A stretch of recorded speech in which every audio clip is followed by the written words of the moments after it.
ঘর ছেড়ে বেরোনোর পর পণ্ডিতজিকে কখনো আর পিছনের দিক ফিরে তাকাতে হয়নি। দেশ স্বাধীন হলেও সমাজ তখনও সুসংগঠিত ছিল না। দেশের ভিতরে নানা রকমের অসঙ্গতি ও বৈষম্যের দানাবাদ ছিল। পণ্ডিত দীনদয়াল উপাধ্যায়জির মধ্যে ক্ষমতার কোনো লোভ ছিল না, বরং সমাজে এক বিকল্প জাতীয়তাবাদী আদর্শ ও বিচারধারা প্রতিষ্ঠা করার এক দৃঢ় সংকল্প ছিল। এই উদ্দেশ্য সফল করতেই তিনি দিন রাত এক করে কাজ শুরু করেন। দীনদয়ালজির মতে ভারত আজ যে সকল প্রতিকূল পরিস্থিতির সম্মুখীন হচ্ছে তার মূল কারণ তার জাতীয় পরিচয়কে অবহেলা করা। দীনদয়ালজির মতে অর্থনৈতিক পরিকল্পনা বা দেশের আর্থিক অগ্রগতির পরিমাপ কখনো উচ্চ স্তরে থাকা মানুষদের দেখে বিচার করা উচিত নয়, বরং সমাজে থাকা অতি দরিদ্র মানুষের আর্থিক উন্নয়ন দেখে সেটি বিচার করা উচিত। বিচিত্রতার মধ্যে একতা ও বিভিন্ন রূপের মধ্যে একতার বহিঃপ্রকাশই বরাবর ভারতীয় সংস্কৃতির মূল চিন্তাধারা হয়ে এসেছে। এবার দীনদয়ালজির চিন্তা ভাবনা সম্পূর্ণ বদলে গিয়েছিল। তার সামনে সব থেকে বড় সংঘর্ষ ছিল স্বাধীন রাষ্ট্রের প্রতিস্থাপন করা। তিনি লখনৌতে গিয়ে রাষ্ট্র ধর্ম প্রকাশক নামক একটি প্রকাশনা সংস্থা গড়ে তোলেন এবং রাষ্ট্র ধর্ম নামক একটি মাসিক পত্রিকারও প্রকাশনা শুরু করেন। এছাড়াও তিনি পাঞ্চজন্য সাপ্তাহিক ও স্বদেশ দৈনিক পত্রিকারও সম্পাদনাতে বিশেষ ভূমিকা পালন করেছিলেন। জনসমক্ষে কাটানো সাধারণ জীবনযাত্রা এবং তার সরলতা মানুষের কাছে একরকম কিংবদন্তিতে পরিণত হয়েছিল। শুধু তার আদর্শগত দিক থেকেই নয়, বরং তার আচার ব্যবহার ও দৈনন্দিন আচরণ থেকেও দলের কর্মীরা অনেক কিছু শিখতেন।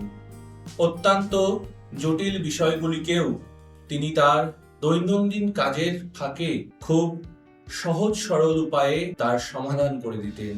তার এই সকল অসাধারণ সাংগঠনিক বৈশিষ্ট্যের কারণেই তাকে ভারতের রাজনৈতিক ক্ষেত্রে বড় দায়িত্ব দেওয়া হয়। সালটা 1951, 21শে সেপ্টেম্বর, এক ঐতিহাসিক দিনে দীনদয়ালজি উত্তরপ্রদেশে এক সফল রাজনৈতিক সম্মেলনের আয়োজন করেন। এই সম্মেলনের মাধ্যমেই দেশে একটি নতুন রাজনৈতিক দল ভারতীয় জনসংঘের রাজ্য শাখার প্রতিষ্ঠা করা হয়। এর ঠিক এক মাস পর 1951 সালের 21শে অক্টোবর ডক্টর শ্যামাপ্রসাদ মুখার্জি ভারতীয় জনসংঘের সর্বভারতীয় সম্মেলনের প্রথমবার সভাপতিত্ব করেন। দীনদয়ালজির মধ্যে সংগঠনের এক অনন্য ও অদ্ভুত দক্ষতা ছিল। সময় অতিবাহিত হওয়ার সাথে সাথে ভারতীয় জনসংঘের বিকাশ যাত্রায় সেই ঐতিহাসিক দিনটি এলো। 1967 থেকে 68 সালে বিনম্রতার প্রতীক সেই মহান নেতাকে দলের সর্বসম্মতিক্রমে সর্বভারতীয় সভাপতি পদের দায়িত্ব দেওয়া হয়।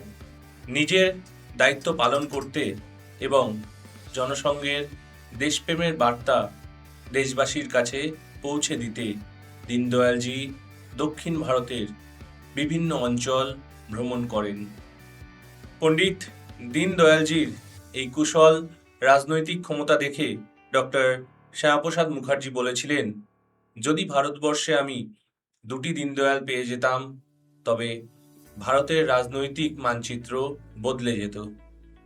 কিন্তু জনসংঘ ভারতে এক প্রধান রাজনৈতিক শক্তি হিসাবে আত্মপ্রকাশ করার আগেই ডক্টর শ্যামাপ্রসাদ মুখার্জির এক রহস্যজনকভাবে মৃত্যু হয়ে যায়।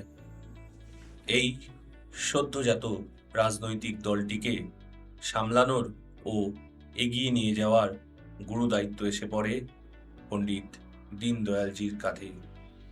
সরাসরি রাজনীতি করলেও দলের সাংগঠনিক কাজ মজবুত করাই তার কাছে সর্বাগ্রে ছিল।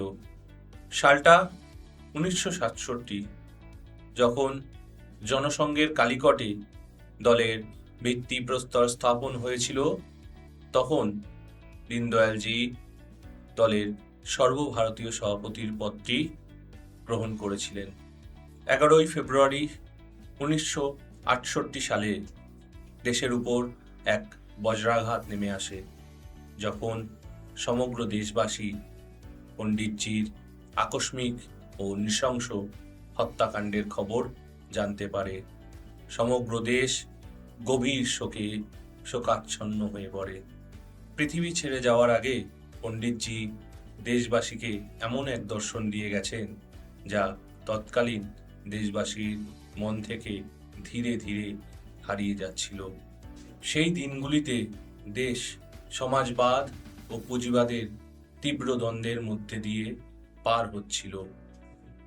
তৎকালীন ভারতের রাজনৈতিক নেতৃত্ব সনাতন ভারতের ঐতিহ্যের বিশালতা এবং রাষ্ট্রের নিজস্ব অন্তর্নিহিত শক্তির ক্ষমতাকে ঠিকমতো উপলব্ধি করতে পারছিলেন না।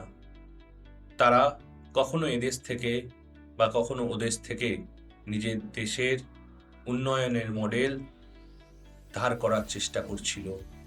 এমতো অবস্থায় তার দেওয়া একাত্ম মানব দর্শন আজ এক বিশাল মহিরয়ে পরিণত হওয়ার যাত্রা জারি রেখেছে।